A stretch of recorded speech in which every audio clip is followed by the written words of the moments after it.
आपने अक्सर ये सुना होगा कि अमीर और ज़्यादा अमीर होते जा रहे हैं और गरीब और ज़्यादा गरीब। इसी बीच आपने ये भी कई बार सुना होगा कि मिडिल क्लास इंसान जो है वो टैक्स के नीचे दबता जा रहा है, पिसता जा रहा है।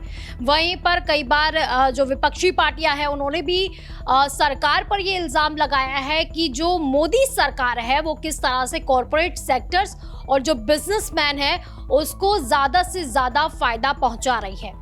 लेकिन हालांकि इसको लेकर जो है मोदी सरकार अक्सर ही इन सभी जितने भी एलिगेशंस है उसको झुटलाने की कोशिश करती है, उसे झूठा बताती है।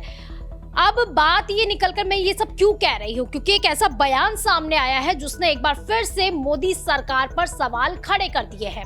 खुद एक फ्रांसीसी अर्थशास्त्री है जिन्होंने जो टैक्स जिस तरह से भारत में लगाया जा रहा है और जिस तरह से मिडिल क्लास लोगों पर इसका भार पड़ता जा रहा है उसको लेकर कई सवाल भी खड़े किए और इसे लेकर एक सॉल्यूशन भी दिया है। क्या है वो सॉल्यूशन, वो मैं आपको बताऊंगी आगे चलकर। इस वीडियो में अंत तक जरूर बने रहिएगा।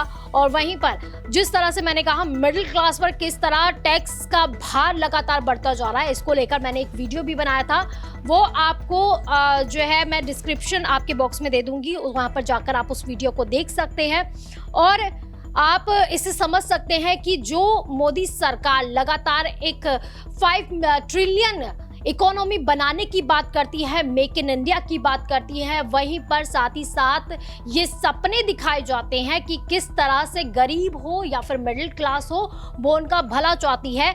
ये बयान और ये जो रिपोर्ट्स मैं आपके सामने पेश करने वाली हूँ तो इससे वो सारे के सारे झूठ आपके सामने आ जाएंगे। नमस्कार, मैं हूं बबीता और आप देख रहे हैं इंडिया 27। दरअसल हाल ही में दिल्ली में एक फ्रांसीसी अर्थशास्त्री आए थे जिनका नाम है वो है थॉमस पिकेटी। वो दिल्ली आए थे और उस दौरान उन्होंने एक बयान दिया जो भारत में जिस तरह से टैक्स लगता जा रहा है और एक आंकड़ा भी पेश किया जिसको लेकर उन्होंने कहा कि भारत में जो 1% 100 में से जो 1% इंसान है जो कि अमीर है, जो कि बिजनेसमैन है, वो किस तरह से लगातार पैसे बनाते जा रहे हैं और जो उनकी जो संपत्ति और जो इनकम है वो किस तरह से अमेरिका और ब्राजील और जो अन्य जो देश हैं उन जो बिजनेसमैन है उनकी आय से भी कई ज्यादा बड़ी है और संपत्ति काफी ज्यादा है। तो इस तरह से उन्होंने ये बयान दिया था। इसी के साथ ही उन्होंने कहा कि इसके लिए जो सॉल्यूशन है वो ये है कि जो उत्तराधिकारी टैक्स है वो कहीं ना कहीं उनकी संपत्तियों में लगाना चाहिए। और साथ ही उन्होंने ये भी भारत को लेकर सॉल्यूशन दिया था कि इसी के साथ ही वेल्थ टैक्स भी जो इंडियन गवर्नमेंट है उन्हें वसूलना चाहिए बिजनेसमैन से। इसके बाद उनका विरोध होना शुरू हो गया और जो आर्थिक सलाहकार है, जो भारत सरकार के मुख्य और आर्थिक सलाहकार है वी अनंत नागेश्वरन, उन्होंने इस बात का विरोध किया और कहा कि ऐसा हो ही नहीं सकता है कि भारत में जो विरासत टैक्स है और जो वेल्थ टैक्स है उसे लगाया जा सके। कारण क्या उन्होंने बताया? उन्होंने कारण ये बताया कि अगर ये टैक्स लगाए जाते हैं तो उससे क्या होगा, जो जितने भी बड़े बड़े बिजनेसमैन हैं जिनका इकोनॉमी में कहीं ना कहीं पार्ट है तो वो लोग जो है दूसरे देशों में चले जाएंगे और उससे काफी नुकसान भारत को झेलना पड़ेगा और अर्थव्यवस्था कहीं ना कहीं भारत की डगमगा जाएगी, चरमरा जाएगी। तो पहले हम बात करेंगे कि आखिर ये उत्तराधिकारी टैक्स होता क्या है। जो विरासत टैक्स की मैं बात कर रही हूँ वो क्या होता है, क्या भारत में पहले भी ऐसे टैक्स लगाए जा चुके हैं और भारत के अलावा और कौन से देश हैं जो इस तरह के टैक्स वसूलते हैं। तो बता दूं कि जो टैक्स है इसमें क्या होता है, जो बिजनेसमैन जो व्यक्ति होता है वो अपने जब बच्चों को अपनी विरासत सौंपता, अपनी संपत्ति सौंपता है या फिर अपना बिजनेस देता है, अपने बिजनेस को सौंपता है, उस दौरान जो है सरकार जो है वो टैक्स लगाती है और उससे क्या है, इस टैक्स के जरिए कहा जाता है कि सरकारें रेवेन्यू में आसानी से बढ़ोतरी कर सकती है। अब बात करते हैं कि आखिर कौन कौन से वो देश हैं जहां पर ये टैक्स लगाए जा चुके हैं। तो अमेरिका हो गया, जापान समेत दुनिया भर में कई ऐसे देश हैं जहां पर इस तरह के टैक्स लगाए जाते हैं और कई देशों में इस तरह की टैक्स की दर 50% से ज्यादा रखी गई है। तो यानी आप समझ सकते हैं कि किस तरह से गवर्नमेंट रेवेन्यू बढ़ा सकती है कि जो बिजनेसमैन है, क्योंकि एक स्टडी से ये सामने आया है कि जो बिजनेसमैन है वो लगातार अपनी संपत्ति बढ़ाता भी जा रहा है और उन्हें कहीं ना कहीं जो अपने बिजनेस में फायदा भी पहुंचता जा रहा है। तो आज इसका भी खुलासा करेंगे। तो सबसे पहले बात कि जब भारत में ये चीजें, जब ये सुझाव दिया गया तो इससे पहले भी 1953 से लेकर 1985 तक ये भारत में इम्प्लीमेंट किया गया था। ये टैक्स जो है, जो उत्तराधिकारी टैक्स की बात की जा रही है, ये पहले भारत में इम्प्लीमेंट किया गया था। लेकिन फिर राजीव गांधी की जब सरकार आई थी 1985 में, उस दौरान इस टैक्स को हटा दिया गया था। जो ये उत्तराधिकारी टैक्स है, जो विरासत टैक्स है, उसको हटा दिया गया था। दरअसल इसके पीछे कारण ये बताया जा रहा था कि जो ये टैक्स है, जिसमें सबसे ज्यादा रेवेन्यू कलेक्ट भी किया गया था और टैक्स कलेक्ट किया गया था, इस दौरान सरकार की तरफ से ये कहा जा रहा था कि जो संस्थान है, जो इसके अंडर के संस्थान बनाए गए हैं, जो उस पर नजर बनाए रखते हैं, उनमें ज्यादा खर्चा हो रहा है। और फिर उसके बाद जो काला धन ज्यादा से ज्यादा बढ़ने लग गया था और फिर जो अवैध बिजनेस है वो भी बढ़ने लग गए थे। किस तरह से टैक्स बचाया जाए, इसको लेकर फिर प्लानिंग शुरू हो गई थी। तो ये सारे जब कॉन्सिक्वेंसेस उन्होंने देखे और सारे नुकसानों को देखा, तो उसके बाद जो राजीव गांधी सरकार है, उन्होंने ये डिसाइड किया कि ये जो टैक्स है इसे हटा देना चाहिए। हालांकि उस दौरान वेल्थ टैक्स नहीं हटाया गया था। फिर 2015 में ये टैक्स, जो वेल्थ टैक्स है, इसे भी हटा दिया गया।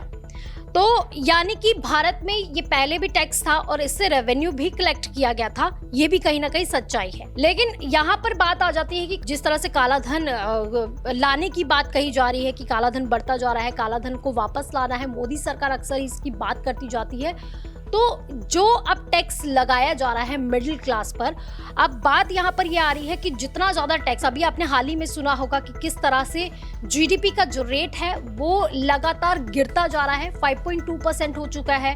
हालांकि फाइनेंस मिनिस्ट्री की तरफ से ये कहा जा रहा था, एक अनुमान लगाया जा रहा था कि ये जो रेट है, जो रेशियो है, ये कहीं ना कहीं 6.2% आ सकता है, लेकिन इससे नीचे नहीं आएगा। लेकिन जब ये रेशियो सामने आया, जब ये जीडीपी का रेट सामने आया, तो उससे पता चला कि कितना ज्यादा नुकसान इस बार देखने को मिला। और सबसे ज्यादा जो नुकसान देखने को मिला था वो था इंफ्रास्ट्रक्चर, जो सेक्टर था, 2.2% देखने को मिला था। यानी कि यहाँ पर ये समझ में आता है कि किस तरह से मेक इन इंडिया की जब हम बात करते हैं, वो यहाँ पर जब सुझाव दिए जाते हैं, मेक इन इंडिया की बातें की जाती है, तो यहाँ पर वो चीजें धरातल पर कितनी सच्चाई है वो जीडीपी के निकलने पे सामने आया। और जब जीडीपी जब सामने आई, उसका रेट सामने आया, तो इंफ्रास्ट्रक्चर में कितनी ज्यादा कमी देखने को मिली है। उसने मेक इन इंडिया का जो सपना था उसको कहीं ना कहीं तोड़ के रख दिया है। वहीं पर इसी के साथ ही आपने ये भी सुना होगा कि किस तरह से लगातार टैक्स बढ़ाने की भी बात कही जा रही है। कहा जा रहा है कि अभी फाइनेंस मिनिस्ट्री ने ये डिसाइड किया है कि अन्य जो प्रोडक्ट्स हैं उस पर भी टैक्स बढ़ाया जाएगा और ये जल्द ही इम्प्लीमेंट कर दिया जाएगा। हालांकि इसको लेकर ये कमेटी ने ये सुझाव दिया था, अब ये आगे पहुंच चुकी है रिपोर्ट, लेकिन कहा जा रहा है कि जल्द ही टैक्स और ज़्यादा बढ़ा दिया जाएगा। मिडिल क्लास लोगों के पर और ज़्यादा बर्डन आने वाला है।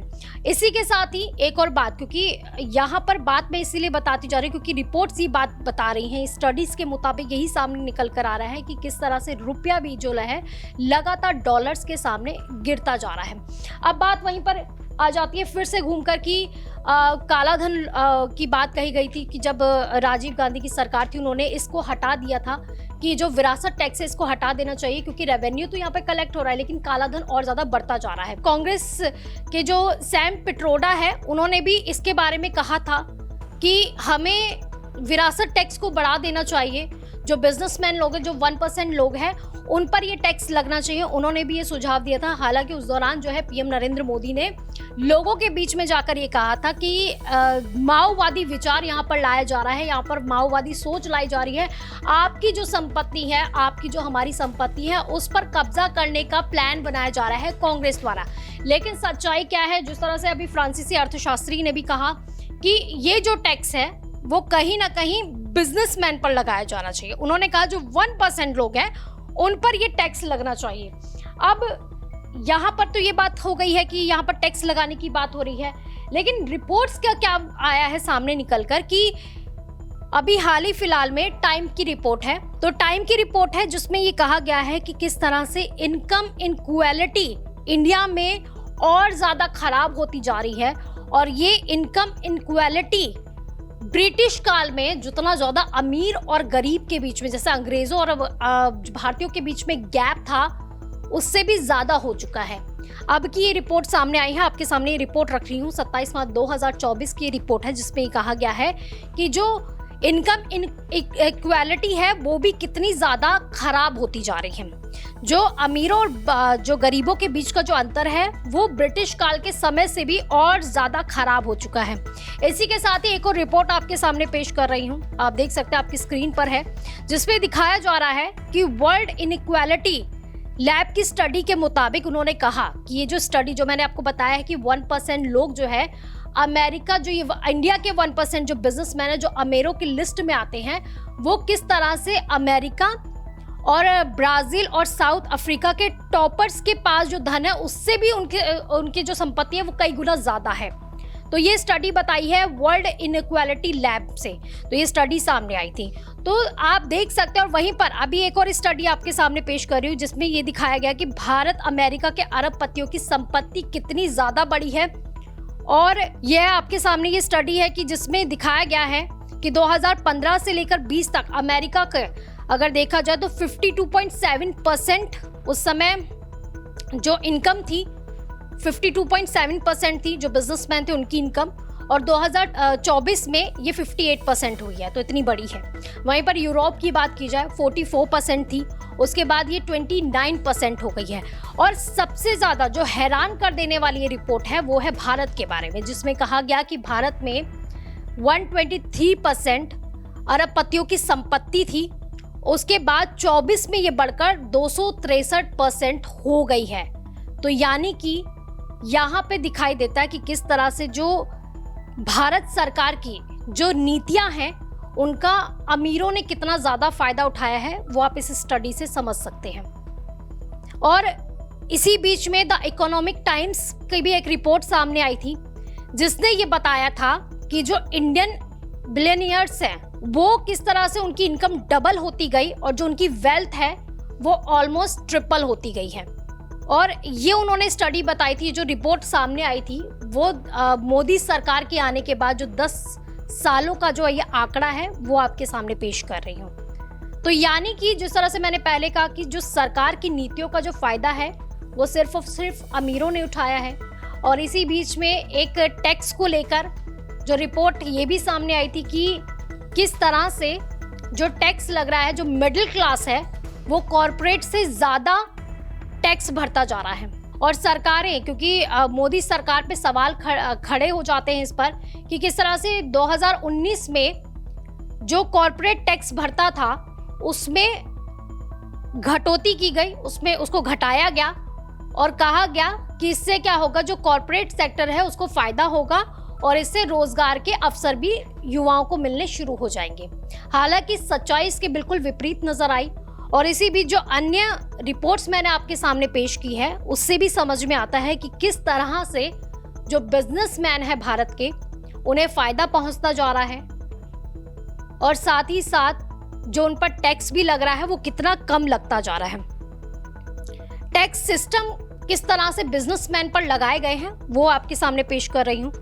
ये रिपोर्ट है जिसमें ये कहा गया है, ये जो राइजिंग इकोनॉमी इन इक्वालिटी है इसमें बताया गया है कि 64% जो जीएसटी का जो टोटल है 64% के लगभग वो जो मिडिल क्लास है उनसे आता है।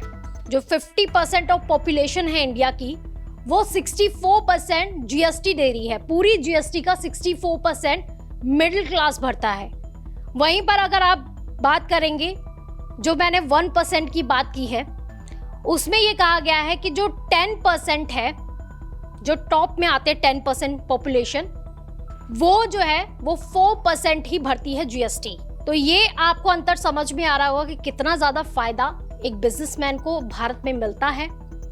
उसके अलावा कितना ज्यादा टैक्स मिडिल क्लास पर लगता जा रहा है। तो ये सारी चीजें हैं। और जब सरकार, जिस तरह से अभी बताया मैंने, सरकार जो है इसमें कारण ये बताती है, जब इनसे पूछा गया सवाल कि आखिर क्यों टैक्स जो है और या फिर क्यों बिजनेसमैनों पर अन्य टैक्स लगाए नहीं जाते हैं, तो भारत सरकार की तरफ से भी लगातार यही आंसर सुनने को मिला है कि अगर हम टैक्स लगा देंगे तो जितने भी बड़े बिजनेसमैन होंगे वो भारत से जा सकते हैं और इससे इकोनॉमी पर कहीं ना कहीं एक बड़ा नुकसान इकोनॉमी के सामने भी होगा, एक बड़ा नुकसान इकोनॉमी पर होगा, भारत सरकार की इकोनॉमी पर एक बड़ा नुकसान हो जाएगा, एक ये बात कही जाती है। हालांकि सवाल ये भी उठने शुरू हो गए इसके बाद कि जितने भी बड़े बड़े क्रिकेटर्स हैं, चाहे वो सेलिब्रिटीज हैं, वो कमाते तो भारत से हैं, चाहे वो बिजनेसमैन भी हो गए, कमाते भारत से हैं, लेकिन जो अपना मनी स्पेंड करना होता है और जो अपनी सिटीजनशिप लेनी होती है वो विदेशों की लेकर रखते हैं। तो ये सारी बातें भी सामने आई थी, जिसमें से एक आपने खबर भी सुनी होगी अनुष्का और विराट को लेकर भी उन्होंने कहा था, जिसमें खबरें ये आ रही थी कि वो लंदन सेटल हो गए हैं। खबरें ये भी आ गई थी कि जो आलिया भट्ट है उनका भी जो पासपोर्ट है वो ब्रिटिश पासपोर्ट वो होल्डर है। तो ऐसे कई सेलिब्रिटीज भी हैं, कई क्रिकेटर्स भी हैं, कई बड़े इन्फ्लुएंसर भी हैं जो भारत से कमाते हैं, लेकिन अगर उन्हें मनी स्पेंड करना होता है और पासपोर्ट वगैरह जो होता है उनका बाहर का होता है, जिससे रुपयों में भी भारी गिरावट देखने को कहीं ना कहीं मिल भी रही है। और इसी के साथ ही बात यहाँ ये भी हो जाती है कि जिस तरह से लगातार रुपयों में गिरावट देखने को मिल रही है, उसमें एसबीआई की तरफ से एक रिपोर्ट पेश की गई है, जिसमें एसबीआई ने कहा है कि रुपया अभी 84 पॉइंट समथिंग करके गिरा है, गिरावट देखने को मिली है, लेकिन जल्द ही ये आंकड़ा जो है, ये जो संख्या है वो 90 तक भी जा सकती है।